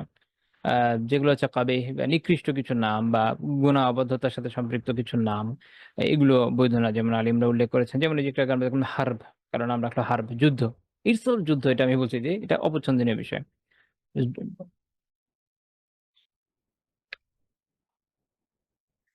আরেকটা বিষয় আছে যে শুধু যুদ্ধ অপছন্দনীয়, কিন্তু জিহাদ ফি সাবিলিল্লাহ ইটসেলফ অপছন্দনীয় এরকম না। মানে যখন মানুষ জিহাদ করছে, জিহাদ তো কি? আল্লাহ তাআলার ইবাদা। আমরা আগের কথার একটা লেজ দিয়ে দেই। জিহাদটা হচ্ছে কি? আল্লাহ তাআলার ইবাদা। যখন জিহাদ হচ্ছে ইটসেলফ এটা পছন্দনীয়। কিন্তু কথা হচ্ছে একটা লড়াই লাগা। ইটসেলফ ওটা পছন্দনীয় না। এই হলো পার্থক্য। ঠিক আছে? আচ্ছা। তো যেটা বলছিলাম যে তাহলে একটা হচ্ছে কি হার্ব। তারপর যেমন যে আস যে এ অবাধ্য এরকম অর্থ। যেমন শিহাব, উল্কা এই ধরনের তারপরে হানজালা। এ এক ধরনের টক ফল এটার নাম হচ্ছে হানজলা। মুররা, তিক্ত, হাজান, বিষণ্ণতা, উদ্বেগ এগুলা। এই ধরনের নাম এগুলো। এগুলো মাকরুহের মধ্যে পড়ে, পছন্দনীয় নাম। যেমন আবু ওয়াহাব রাদিয়াল্লাহু তাআলা আনহুর একটা বর্ণনা আছে। এটা হচ্ছে যে রাসূলুল্লাহ সাল্লাল্লাহু আলাইহি ওয়াসাল্লাম বলেছেন যে ওয়া আকবাহুহা নামের মধ্যে সবচেয়ে নিকৃষ্ট হচ্ছে হারব ওয়া মুররাহ। হারব ওয়া মুররাহ। যুদ্ধ এবং তিক্ত, তিক্ততা। তো এই ২ টা নাম। এটা হচ্ছে নিকৃষ্ট নামের মধ্যে। এটা সুনান আবু দাউদে এসছে। শায়খ আলবানী রাহিমাহুল্লাহ সহিহ তারগিবে হাসান লিগাইরি বলেছেন। আবার আরেকটা ঘটনা আছে। ইবনে ওমর রাদিয়াল্লাহু তাআলা আনহু বর্ণনা করেছেন যে রাসূলুল্লাহ সাল্লাল্লাহু আলাইহি ওয়াসাল্লাম একজন সাহাবী ওনার নাম ছিল আসিয়াহ, অবাধ্য। তো তার নামকে চেঞ্জ করে দিলেন। বললেন যে আনতি জামিলা মানে তুমি হচ্ছে সুন্দর। আর আরেকটা এটা হলো একটা। এটা হচ্ছে নেগেটিভ দিক থেকে মাকরুহ। আরেকটা হচ্ছে অতি পজিটিভ দিক থেকেও মাকরুহ আছে। অতি পজিটিভ মানে কাউকে যদি দেখা গেল যে কাউকে তাফখিম করা হলো। ইয়ানি এই বেশি সম্মানিত করা, বেশি গৌরবান্বিত করার ধরনের নাম। তেজকিয়া কিছু পরিশুদ্ধ দেখানো হচ্ছে, হ্যাঁ? কাউকে তাজিম করা হচ্ছে, বড় দেখা হচ্ছে। এরকম যে নামগুলো হয়। যেমন বেশ কিছু নাম আছে যেমন ধরেন আ ইয়াসার মানে হচ্ছে সহজ, সচ্ছল, সমৃদ্ধ। তারপর মুবারক, হ্যাঁ? বরকতপূর্ণ। আ মুফলিহ সফল, খায়ের কল্যাণ, তারপর সুরুর আনন্দ এরকম ধরনের যে বিভিন্ন নাম আছে। আ সামুরা বিন জুনদুব রাদিয়াল্লাহু তাআলা আনহু বর্ণনা করেছেন যে রাসূলুল্লাহ সাল্লাল্লাহু আলাইহি ওয়াসাল্লাম বলেছেন যে, "লা তুসাম্মি গুলামাকা আফলাহ ওয়ালা নাজিহা ওয়ালা ইয়াসারা ওয়ালা রাবাহা।" এ তোমাদের গোলাম কে বা গোলামের এটা অর্থও নেওয়া যায় যে ছেলেকে। কারণ গোলামের একটা অর্থ ছেলেকে। তা তোমাদের যে ছেলে তাকে কি নাম রাখবা না? তাদেরকে তুমি এই যে আফলাহ, হ্যাঁ? সফল, নাজিহ একদম সঠিক, শুদ্ধ, সুস্থ, ইয়াসার আ সচ্ছল, সমৃদ্ধ, সহজ বা রবাহ, মুনাফা এই ধরনের নাম তাদের জন্য রাখবা না। এটা সহিহ মুসলিম এবং মুসনাদ আহমদে আসছে। তাহলে এই ধরনের নাম আ অপছন্দনীয়। আবু হুরায়রা রাদিয়াল্লাহু তাআলা আনহু একটা বর্ণনা করেছেন যে যায়েনাব রাদিয়াল্লাহু তাআলা আনহার আগের নাম ছিল বাররাহ, নেককার। তো তখন আল্লাহ রাসূল তার নাম চেঞ্জ করে দিলেন যায়েনাব। এটা সহিহ বুখারী মুসলিমের হাদিস।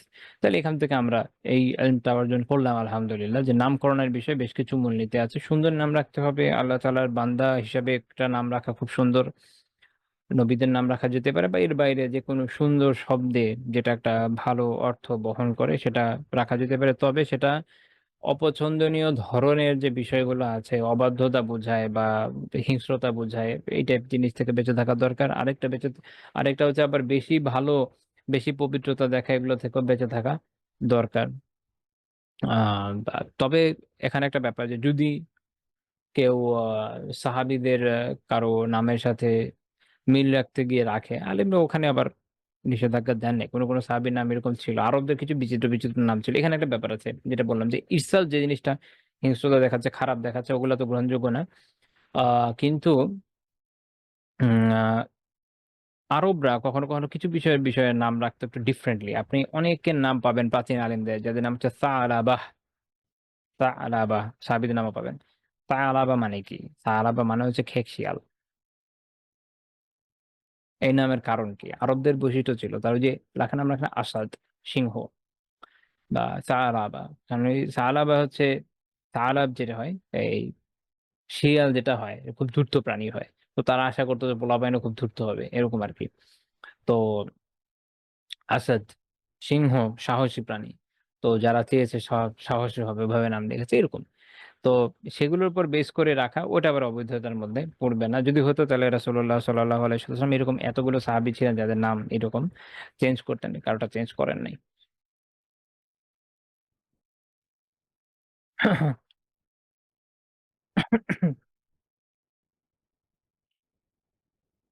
আচ্ছা। তারপরে আসেন হুম, দুঃখিত। ৭ নাম্বার পয়েন্ট রাসূলুল্লাহ সাল্লাল্লাহু আলাইহি ওয়াসাল্লামের যারা নাতি ছিলেন তাদের মাঝে এরকম ঘটনাও পাবেন যে তারা কোলে পেশাব করে দিয়েছে। কিন্তু দেখা গেছে যে তিনি এতে একটু রাগ করেন নাই। এটা খুবই গুরুত্বপূর্ণ একটা বিষয় যে আমরা অনেক সময় ছোট বাচ্চারা যখন আসে, আ অনেকে দেখা যায় খুব বিরক্তি পোষণ করেন। এটা হচ্ছে তাদের মধ্যে রহমতের অভাবের কারণে হয়। নয়তো যার মধ্যে রহম আছে, বাচ্চাদেরকে যে ভালোবাসে, আমি মনে করি যে অবশ্যই সে আল্লাহ তাআলা এতে কি হবে না? ক্ষুব্ধ হবে না। এটা খুব ইন্টারেস্টিং ঘটনা বলি। মুসনাদ আহমদের ১৯,০৫৯ নম্বর হাদিস আবু আ আল এ এ আবু লাইলা রাদিয়াল্লাহু তাআলা বলছেন যে, "কুনতু ইনদা রাসূলিল্লাহি সাল্লাল্লাহু আলাইহি ওয়াসাল্লাম ওয়া আলা সাদরিহি ওয়া বাতনিহি আল হাসান আও আল হুসাইন।" আমরা একবার আল্লাহ রাসূলের কাছে ছিলাম সাল্লাল্লাহু আলাইহি ওয়াসাল্লাম। তার পেটের উপরে অথবা তার বুকের উপরে ছিল হাসান অথবা হোসাইন। আমি একটু সিওর না ২ জনের যেকোনো একজন ছিলেন পেটের উপরে এবং বুকের উপরে। তারপর তিনি হঠাৎ করে যিনি ছিলেন হাসান বা হোসেন রাদিয়াল্লাহু তাআলা দ্রুত বেগে প্রস্রাব করা শুরু করলেন। তো তারা তাড়াতাড়ি উঠে দাঁড়ালেন নিয়ে আসার জন্য যেন আল্লাহ রাসূলকে যেন ভিজিয়ে না ফেলে। তো আল্লাহ রাসূল কি বললেন? তিনি বলছেন, "দাউ ইবনি লা তুফজিউহু হাত্তা ইয়াকদিয়া বাওলাহ।" তো খুবই গুরুত্বপূর্ণ একটা কথা। তিনি বললেন যে, "আমার ছেলেটাকে ছেড়ে দাও" এবং বললেন, "লা তুফজিউহু" তাকে তোমরা ভয় পাইয়ে দিও না। হাত্তা ইয়াকদিয়া বাওলা যতক্ষণ যেন সে তার এই প্রস্রাবকে শেষ করতে পারে। আপনারা একটা ঘটনা অনেক শুনে থাকবেন যে এক বেদুইন মসজিদে নববীতে এসে এক কোণায় প্রস্রাব করে দিয়েছিল। সেখানে আপনারা দেখেছেন যে যখন তিনি এই কাজটা করে ফেলেছেন, রাসূলুল্লাহ সাল্লাল্লাহু আলাইহি ওয়াসাল্লাম কিন্তু অন্যদেরকে বাধা দিয়েছেন যেন তাকে না আটকানো হয়। কারণ সে তো শুরু করেছে, উনি ওনারটা শেষ করুক। এইটা আল্লাহ রাসূলের একটা বিশেষ বৈশিষ্ট্য আপনি দেখবেন যে কাউকে কষ্ট দেওয়া, অহেতুক কষ্ট এটা থেকে তিনি বিরত রাখতেন। একটা বাচ্চা যখন প্রস্রাব শুরু করে অনেকেই যেরকম করে, "আরে, আরে নিজো।" বাচ্চারা কিন্তু প্যানিকড হয়ে যায় এবং তার যে বেগ ছিল সেটা প্রস্রাবের হোক, পায়খানার হোক থেমে যায়। যেহেতু সে ভয় পেয়ে গিয়েছে। অনেক সময় যে বাবু বসে থেকে শুরু করেছে তাকে দাঁড়া করিয়ে দিলে সে থেমে যাবে এবং এটা একটা পেইনফুল বিষয়। এটা তো খুব ভালো বিষয় না। আ তো বিষয়টা এরকম না যে বাচ্চাদের মানে আমাদের কষ্ট লাগে আর বাচ্চাদের কষ্ট লাগে না বিষয়টা তো আর এরকম না। সবারই কিন্তু কষ্ট লাগে। এটা বাবুরও কষ্ট লাগে। আর বাবুদের কষ্ট আর আমাদের কষ্টের পার্থক্য হচ্ছে বাবুরা তাদের কষ্টগুলোকে বলতে পারে না। আমরা তো আমাদের কষ্টগুলোকে বলে দিতে পারি। হ্যাঁ? এজন্য আমরা অনেক সময় বাবুদের কষ্টটা অনুধাবন করি না। বাবুদের কষ্টগুলো আমাদের অনুধাবন করা দরকার। যেহেতু তাদের কথা শিখতেও সময় লাগে। যখন সে ফ্লুয়েন্টলি কথা বলতে পারে তখন তো সে বলেই যায়। আর তখন তার ঐরকম কষ্টগুলো যায় না। কিন্তু তার আগ পর্যন্ত মানুষ বাচ্চাকে অনেকটা মুরগির মতো ট্রিট করে। আল্লাহ মাফ করুন। কিন্তু সিচুয়েশন অনেকের ক্ষেত্রে এটাই এরকম এবং বাস্তব। আপনি আশেপাশে দেখলেই দেখবেন। তো রাসূলুল্লাহ সাল্লাল্লাহু আলাইহি ওয়াসাল্লাম কিন্তু এটা বলেন নাই। এই তাড়াতাড়ি নিয়ে যাও, তাড়াতাড়ি নিয়ে যাও এরকম কিচ্ছু বলেন না। বরং বলছেন যে তাকে ভয় পাইয়ে দিও না। এরকম সবাই যে উঠে আসছে দেখে তো ভয়ে আতঙ্কে আরেকজনের প্রস্রাব আটকে যাবে। এটা করা যাবে না। তাকে তারটা শেষ করতে দাও। তার সে তো করার করেই ফেলেছে। তাই না? এখন তাকে এই টানাহেঁচড়া করার দরকার কি? সে আরামসে শেষ করুক। আপনি এইরকম বৈশিষ্ট্য আর কোথায় পাচ্ছেন কার মধ্যে? আর আমাদেরই এই বৈশিষ্ট্য কোথায়? আল্লাহ তাআলা আমাদেরকে উত্তম বৈশিষ্ট্যগুলো অর্জনের তৌফিক দান করুন আল্লাহ রাসূলের জীবন থেকে। তো এরপর তিনি পানি আনালেন। এটার সনদকে শেখ সোহেব আহমদ রাহিমাহুল্লাহ তাআলা সহিহ বলেছেন। এবং এরকম আরেকটা ঘটনা আছে যেটা সুনান আবু দাউদের ৩৭৫ নম্বর হাদিসে আসছে লুবাবা বিনতুল হারিস রাদিয়াল্লাহু তাআলা আনহা থেকে যে একবার হোসেন বিন আলী রাদিয়াল্লাহু তাআলা আনহু তার ঘরে ছিলেন। তো আল্লাহ রাসূলের কাছে ছিলেন ওই সময়। তো তিনি আল্লাহ রাসূলের কাপড়ের উপর কি করলেন? প্রস্রাব করে দিলেন। তো তিনি বললেন যে, আপনি আরেকটা কাপড় পরেন। আমি আপনাকে একটা ইজার এনে দিই। আর আপনার এই কাপড়টা ধুয়ে দিই। তো এখানে হচ্ছে গুরুত্বপূর্ণ বিষয় যে রাসূলুল্লাহ সাল্লাল্লাহু আলাইহি ওয়াসাল্লাম কিন্তু ওই যে বিরক্তির প্রকাশ এগুলো কিছুই করেন নাই। তিনি বললেন যে, "ইন্নামা ইউগসালু মিন বাউলিল উনসা ওয়া ইউনজাহু মিন বাউলিয যাকার।" মেয়ে শিশু যেটা, সে মেয়ে শিশুর কাপড়ের থেকে হচ্ছে এই এটাকে ধৌত করতে হয়। আমি এটা একটু ব্যাখ্যা করব। কারণ এটা ব্যাখ্যা না করলে বাংলা অনুবাদ করলে অনেক ভুল দিকে যাওয়ার সম্ভাবনা থাকে।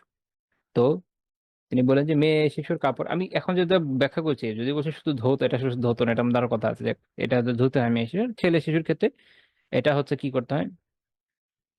হচ্ছে যে ইউনজাহু আচ্ছা নাদহ এই জিনিসটা আসলে কি? আপনি যদি আ শুধু বাংলা অনুবাদ পড়েন, তো নাদহ এর মানে দেখবেন বা যেকোনো ডিকশনারি খোলেন ওটাতে শুধু বাংলা অনুবাদে লিখবে এটুকুই যে ছিটা দেওয়া, স্প্রে করা।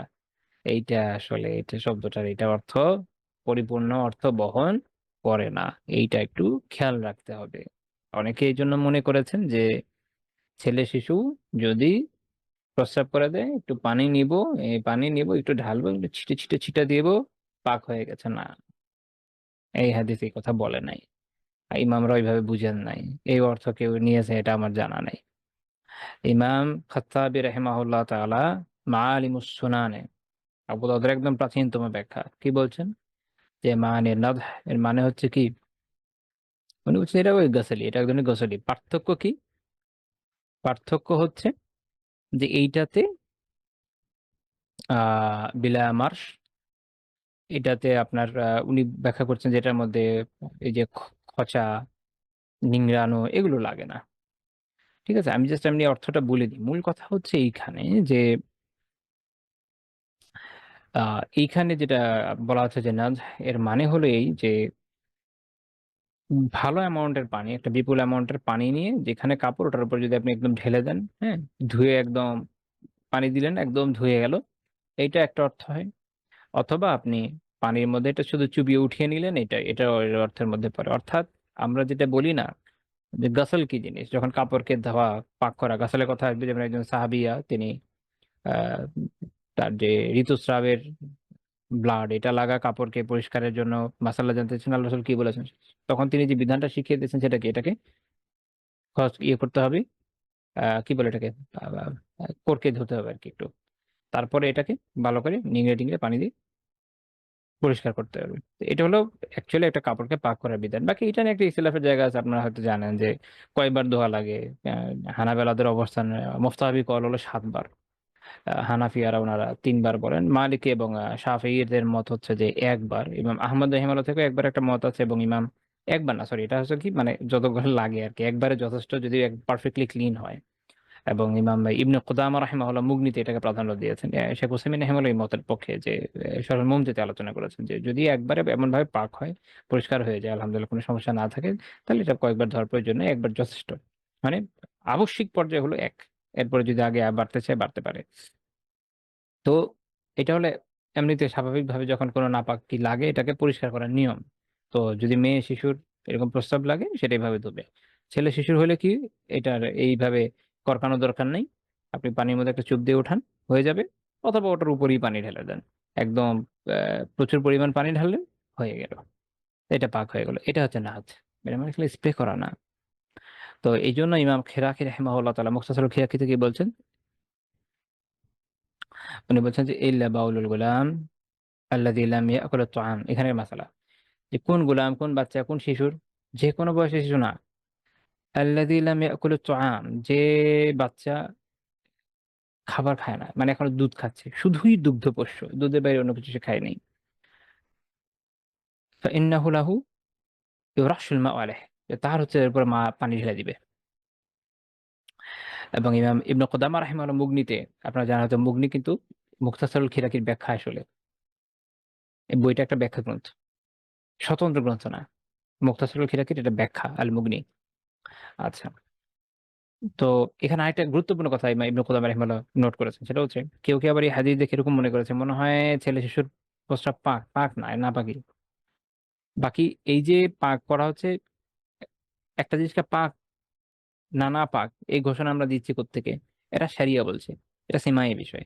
অর্থাৎ হাদিস বলছে যে এটা হলো নাপাক। হাদিস বলছে যে এই জিনিসটা নাপাক, আমরা মেনে নিয়েছি এটা নাপাক। হাদিস বলেছে এটা পাক, আর আমার যাই খারাপ লাগুক না কেন, তো ওটা পাক। আছে না এরকম অনেক কিছু আছে। যেমন চতুষ্পদ জন্তুর প্রস্রাবের ক্ষেত্রে একটা ব্যাপার আছে। তারপর আসেন চতুষ্পদ গৃহপালিত জন্তু। তারপরে একটা বিষয় আছে, যেমন ধরেন পবিত্র কিভাবে করতে হয়, এটাও সীমাই বিষয়। কোরআন সুন্নাহ যা বলছে তাই। নয়তো একজন মানুষের প্রস্রাব করছে একদিকে, তারপর আমি অজু করছি, হাতে আর মুখ ধুচ্ছি, এটা তো লজিক্যাল আসলে কোনো বিষয় না। মূল ইস্যুটা হচ্ছে এই যে আল্লাহ তাআলা বিধান দিয়েছেন, এটা লজিকের ঊর্ধ্বের বিষয়। আল্লাহ তাআলা বলছেন এটা করলে পাক, এভাবে করলে তুমি পাক হবা, তো আমরা তাই করি, দ্যাটস ইট। তো ওইটাই মূল বিষয় যে আসলে এটাকে নাপাক, এটাকে পাক বলা হয়নি বাচ্চাদের প্রস্রাবকে, বরং যেটা বোঝানো হয়েছে যে ছেলে শিশুর প্রস্রাব থেকে পাক হবার নিয়ম হলো এটা। এই জন্য উনি বলছেন, ইবনে কুদামা রাহিমাহুল্লাহ বলছেন যে যে ঈদের ঈদের লাইসা মা'আনাল কালাম তাহারাত বাউলিল গুলাম। এই হাদিসের এটার অর্থ এটা না যে ছেলে শিশুর যে প্রস্রাব এটা তাহের, এটা পবিত্র, এরকম না।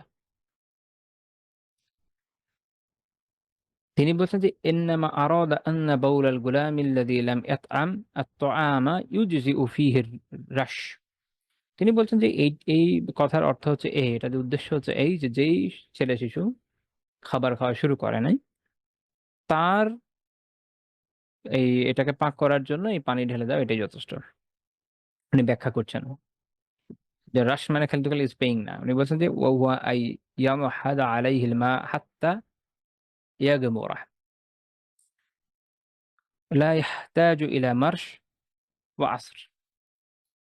তো তিনি বলছেন যে এর মানে হলো যে এর উপর পানি ঢালা হবে যতক্ষণ না এটা কি হবে, ইয়াগমুর। গামর মানে হচ্ছে নিমজ্জন করা, কোনো কিছু ডুবিয়ে ফেলা। তার মানে এভাবে পানি ঢালতে হবে যে ডুবে গেছে এরকম। এবার একটু আগে যে ব্যাখ্যা করলাম ওটাই এখান থেকে পেয়ে যাচ্ছেন। এটার জন্য পাক করার জন্য কি লাগছে না, করকানো লাগছে না বা নিংড়ানো লাগছে না। এই হলো পার্থক্য দুইটার মধ্যে।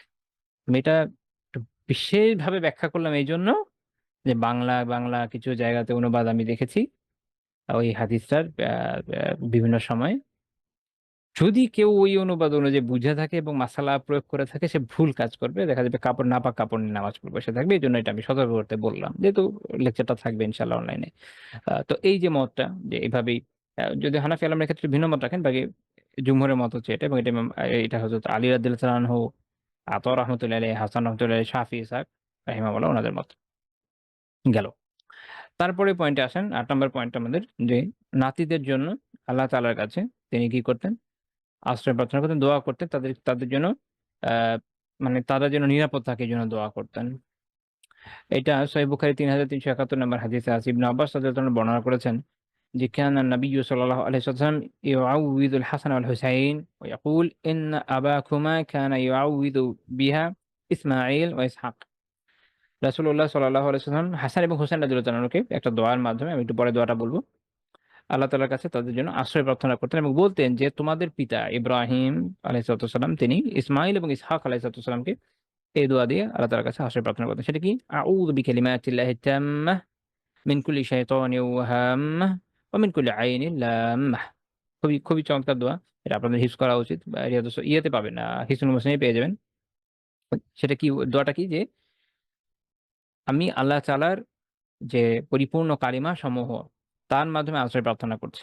খুব চমৎকার বিষয়। এটা খুব ব্যাপক কথা। অর্থাৎ আল্লাহ তাআলার যত পবিত্র যত কালিমা আছে এবং সব কালিমাই আল্লাহ তাআলার পূর্ণাঙ্গ এবং পবিত্র। তার মাধ্যমে আল্লাহ তাআলার কাছে আশ্রয় প্রার্থনা করছি। এখান থেকে ইমাম আহমদ বিন হাম্বল রাহিমাহুল্লাহ দলিল নিয়েছেন যে আন্না কালাম আল্লাহি গায়রু মাখলুক। আল্লাহ তাআলার কালাম মাখলুক নয়। এই হাদিসে কিভাবে দলিল আসলো? কারণ মাখলুকের কাছে তাআউযুজ করা যায় না। মাখলুকের কাছে আশ্রয় প্রার্থনা করা যায় না। আহমদ বিন হাম্বল রাহিমাহুল্লাহ বলছেন। কি বলছেন যে এটা ইমাম খাত্তাবী রাহিমাহুল্লাহ তাআলা উল্লেখ করছেন যে ইয়াহতাজ্জু বিআন্না নাবিয়্য সাল্লাল্লাহু আলাইহি ওয়াসাল্লাম লা ইস্তাঈযু বিমাখলুক। যেমন এখান থেকে এইভাবে দলিল নিয়েছেন যে নবী সাল্লাল্লাহু আলাইহি ওয়াসাল্লাম কোনো মাখলুকের মাধ্যমে আল্লাহ তাআলার কাছে আশ্রয় চান নাই। এবং এটাও বুঝার বিষয় যে মাখলুকের মাধ্যমে আল্লাহর কাছে আশ্রয় চাওয়া যায় না। এই হাদিস থেকে বোঝা যায়। তাহলে এই হাদিস তাদের মতে দলিল হয়, খণ্ডন হয়। যারা মনে করে যে না মাখলুকের কাছেও তাআউযুজ করা যায়। হে অমুক বাঁচান। বা ৭ সমুদ্র ১৩ নদীর ওই পার থেকে। অ্যা যাই হোক। তো আল্লাহ তাআলার এখানে বোঝা গেল যে তাহলে এটা কি?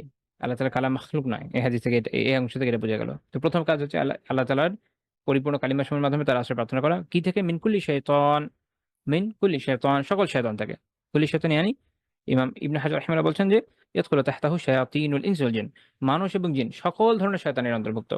তাহলে সন্তানের জন্য আমরা নিরাপত্তা তো প্রার্থনা করি আল্লাহ তাআলার কাছে। সব ধরনের শয়তান থেকে করতে হবে। কারণ যে শয়তান আ জিন শয়তান, যে শয়তান হয়তো সামনে নিজ রূপে আসে না, সেই শয়তান থেকে বেশি ভয়ানক শয়তান হয়ে গেছে বর্তমান সময়ে, যে শয়তান স্বরূপে সামনে ভাস্বর, মানুষ শয়তান। শেষ করে ফেলতেছে মানব জাতিকে। আল্লাহ হেফাজত করুন। তো ২ শয়তান থেকে আশ্রয়। আচ্ছা এজন্য মিন কুল্লি শাইতান, সব শয়তান থেকে। ওয়া হাম্মাহ, এবং হাম থেকে। হাম্মা ইয়ানি আ এটা ইমাম মুল্লা আলী কারি রাহিমাহুল্লাহ তাআলা ব্যাখ্যা করেছেন। এটা হচ্ছে এমন সব প্রাণী যেগুলো হচ্ছে আপনার আ যাতুস সুম, যাদের বিষ আছে। তাতে কেউ কাটাতে মানে বিষযুক্ত প্রাণী, তার কামড়ে কেউ মরুক বা না মরুক, ওটা হলো বিষযুক্ত প্রাণী। ওগুলো সবগুলোকে বলা হয় হাম্মা। তো এইরকম সবকিছু থেকে অর্থাৎ সকল বিষাক্ত প্রাণী থেকে আশ্রয় প্রার্থনা করছেন এবং ওয়ামিন কুল্লি আইনিল লাম্মাহ, এবং প্রত্যেক এমন চোখ থেকে যারা মানুষকে কি করে বদনজর দেয়। তাহলে এটা খুব গুরুত্বপূর্ণ যে সন্তানের জন্য এই দোয়াটা করা হোক যেন সন্তান বদনজর থেকেও বাঁচে। তাহলে এই দোয়াটা আমাদের করা উচিত বেশি। কি আউযু বিকালিমাতিল্লাহি তাম্মা মিন কুল্লি শাইতানিন ওয়া হাম্মাহ মিন কুল্লি আইনিল লাম্মাহ। এটা সহিহ বুখারী বর্ণনা। সহিহ দুঃখিত সুনান তিরমিজিতে আছে এভাবে উঈদুকুমাহ। তখন তাহলে এটাকে উঈদুকা বিকালিমাতিল্লাহি তাম্মা এভাবে বৈধ, কোনো সমস্যা নেই।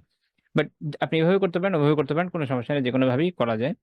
এবং রাসূলুল্লাহ সাল্লাল্লাহু আলাইহি ওয়াসাল্লামের জীবন থেকে আমরা এই আদর্শটা পাচ্ছি যে শয়তানের আক্রমণ থেকে, বদনজর থেকে এবং এই যে বাকি সব বিষাক্ত বা ক্ষতিকর বিষয় থেকে এবং শয়তানের মধ্যে মানুষ এবং জিন ২ ধরনের শয়তান থেকে আশ্রয়ের জন্য আমাদের করণীয় হচ্ছে এই দোয়া পড়া। কোন বর্ণনায় ৭ বারের কথা আছে। আ তো এটা পড়ে বাচ্চাদের ফু দেন বা আল্লাহর কাছে দোয়া করেন। এনাফ ইনশাআল্লাহ তাআলা। সকালে করেন, দুপুরে করেন, রাতে করেন। সকাল সন্ধ্যায় বিশেষ করে obviously করেন। ইনশাআল্লাহ তাআলা বাচ্চা নিরাপদ থাকবে। মাথার মধ্যে এত বড় করে একটা টিপ দেওয়ার কোনো প্রয়োজন নাই। টিপ কাউকে বদনজর থেকে বাঁচায় না, বরং কোনো বাচ্চাকে আসলে টিপ দিতে অনেক সুন্দর লাগে। এতই সুন্দর লাগে আমার মনে হয় বদনজর তাড়াতাড়ি ভালো করে পড়ে। ঠিক আছে? বদনজর এমন একটা জিনিস, এটা আপনি দিনের বাইরে কোথাও থেকে পাবেন? সেকুলার থিংকিং এর মধ্যে এই বস্তু আছে? নাই তো। এটা দিন জানাচ্ছে যে হ্যাঁ, আইন হক। এই বদনজর সত্য। তাহলে এটা উঠবে কিভাবে? বা এটা থেকে বাঁচবেন কিভাবে? ওটা কে জানাবে? তিনিই জানাবে। সেটা কোথায় জানছে? এই যে হাদিস থেকে জানছি। দোয়া করেন আল্লাহর কাছে। আল্লাহই বাঁচাবে। আল্লাহর উপর আস্থা রাখতে শিখতে হবে তো। মানুষ যখন আল্লাহ তাআলার উপর আস্থা রাখতে ব্যর্থ হয়েছে, তখনই মানুষ বিভিন্ন দেব-দেবী ইনভেন্ট করেছে। মনে হচ্ছে একবার এর কাছে যাই, ওর কাছে যাই, যেহেতু আল্লাহকে ডেকে পাচ্ছি না। একই রকমভাবে কালচারাল ফ্রন্ট এ হয়েছে এই কাজ। যে বিভিন্ন নতুন বিষয় আবিষ্কার করেছে। কপালে টিপ দিতে হবে, এই করতে হবে, ওই করতে হবে, কিচ্ছু করতে হবে না। দিন যা বলে সেই অনুযায়ী চলতে হবে। আল্লাহর উপর আস্থা রাখতে হবে। যদি আল্লাহ বাঁচান, বাঁচবে। আল্লাহ যদি না বাঁচান, কেউ বাঁচাতে পারবে না। তো এই দোয়াগুলো, এই দোয়াটা খুব বেশি করে করেন ইনশাআল্লাহ তাআলা। নিজের জন্য করেন। খালি যে সন্তানের জন্য না, জন্য তা না। মানে অর্থটা বেসিক্যালি বুখারীতে যেভাবে রেওয়ায়াত এসেছে নিজের জন্যই, মিনিং নিজের জন্যও আসে। তো নিজের জন্যও করেন, বাচ্চাদের জন্যও করেন।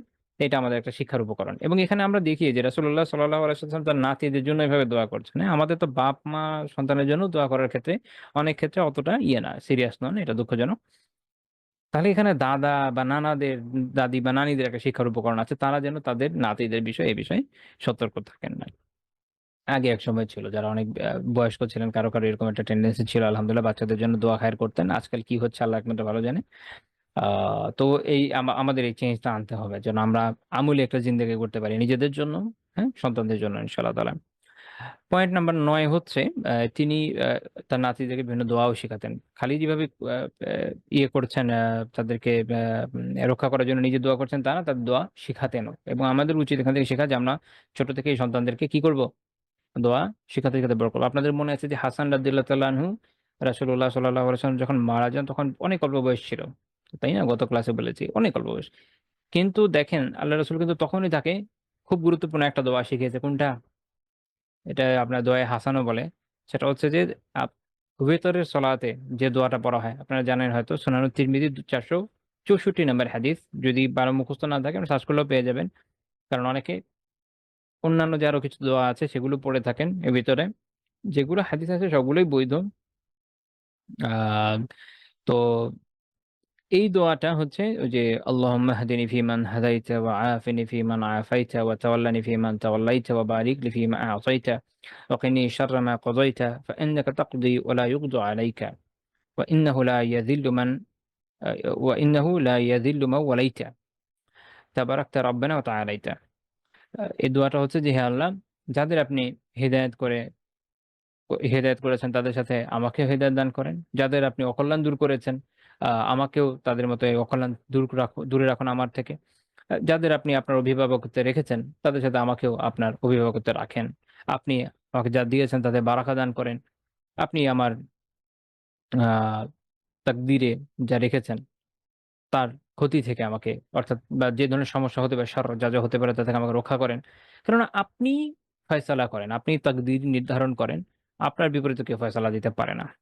এবং আপনি যার বন্ধু তাকে লাঞ্ছিত করতে পারবে এমন কেউ নেই। কাজে হে আপনার রব, হে আমার রব, অ্যা আপনি বরকতময় এবং সুমহান।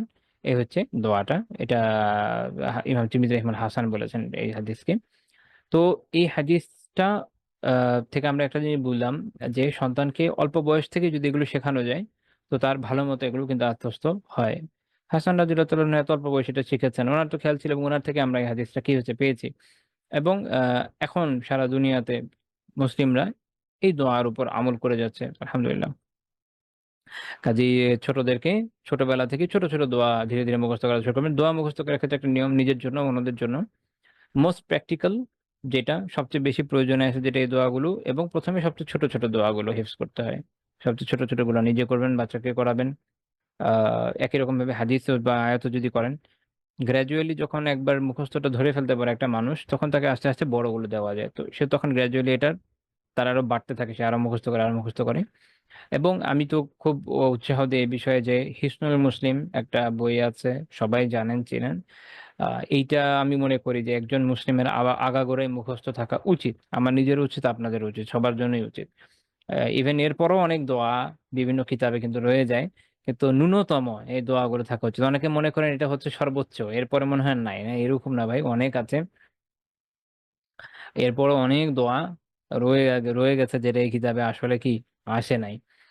তো এইজন্য এই কিতাবটা আমি মনে করি যে এটা খুবই জরুরি যে অন্তত আমাদের সবার মুখস্থ থাকুক। এমনকি এটাতে কি আসে না এর একটা উদাহরণ আপনাকে দেই।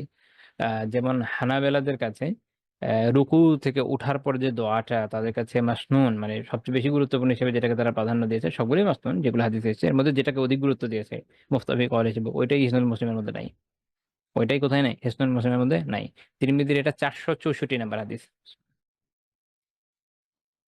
ঠিক আছে? এবং এরকম আরো অনেক দোয়া আছে যেটা হিসনুল মুসলিমে নাই। শুধু অতি প্রয়োজনীয় কিছু দোয়া এখানে একত্রিত করেছে। কাজে আপনি যদি এটা দেখে মনে করেন আপনি সবচেয়ে বড় দোয়ার বইটা মুখস্থ করে ফেলছেন, মাশাআল্লাহ এত বড় টাস্ক আমি আপনাকে দিয়েছি, ভুল করবেন। আমি আপনাকে সবচেয়ে ছোট দোয়ার বইটা মুখস্থ করতে বলেছি। ঠিক আছে? এবং নিজে করেন, সন্তানদেরকে করেন। একটা কথা আমি আগেও বলেছি, যার নিজের মধ্যে আমল নাই, যে নিজে করার চেষ্টা করে না, সন্তানকে এটা সে তার জন্য খুবই টাফ যে সন্তানকে এটা সে শেখাবে। এটা আসলে হয় না। নিজের আমল থাকবে, নিজে সকাল সন্ধ্যা আজকার করবেন, নিজে দোয়া মুখস্থ করবেন, বেশি বেশি পড়বেন, সন্তানকে খেলতে খেলতে শেখাবেন, কোলে নিয়ে শেখাবেন, হাঁটতে হাঁটতে শেখাবেন, দেখবেন সন্তান মুখস্থ করছে ইনশাআল্লাহ তাআলা। আপনার আখিরাতের কামাই যত বেশি দিতে পারবেন ইম্পোর্ট ইনশাআল্লাহ তাআলা। তো আজকে আলোচনা এই পর্যন্ত থাকছে। সুবহানাকাল্লাহুম্মা বিহামদিকা লা ইলাহা ইল্লা আনতা আস্তাগফিরুকা ওয়া আতুবু ইলাইক। আমার আর ৪ মিনিট আছে নামাজের। আজকে দুঃখিত কোনো প্রশ্ন নিতে পারছি না। যেহেতু আমি একটু দেরিতে আসছি, এজন্য ছাড়লামও খুব দেরিতে।